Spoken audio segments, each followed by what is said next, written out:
ঈদের পরে আবার মুই এককালে বাড়ি গেছিলাম। বাড়ি যাওয়ার ধারণটা হলো ফ্যামিলি সব গ্রামেরাই খাইছিলাম, স্কুল খোলার কারণে আবার মুই বাড়ি যাইতেছি।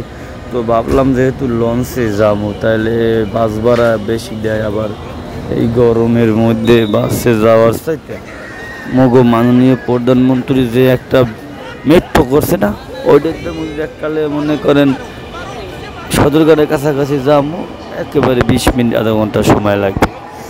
এরপর মুই এককালে অফিস করে 5:30টার দিকে নামছি।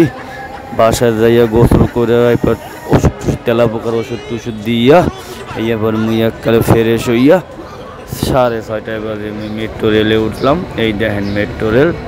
ওই আল্লাহ, এখন তো মানুষ দেখা যায় না, মানুষ দেখবেন কিছুক্ষণ পর। ওরে সোবান আল্লাহ, এত মানুষ মেট্রো রেলে করতে আইসে বিকালের পর। সবাই অফিস করছে, মুই একটু মাথায় টুপি দিই, কারণ মাইয়ারা তাকাই রয়েছে, তো এর লেগে মাথায় একটু টুপি দিলাম। মান সম্মানের ভয় আছে না, একটা কেড়ে না কেউ দিয়ে অফার দিয়ে হালায়, এই আর লইয়া মাথায় টুপি দিয়ে ভিডিও করতেছি। আর দেখি যে ওরে মানুষ আর মানুষ, মানুষ আর মানুষ। তাই আমি একটা ভুল করছি। কি ভুল? মুই ভাবছিলাম 50 টাকায় নেয়, কিন্তু এরপর দেখি যে একটা 70 টাকা নিয়েছে মিরপুর 11:30 দিয়ে। যাক আলহামদুলিল্লাহ, মাননীয় প্রধানমন্ত্রীকে হাজার সালাম যে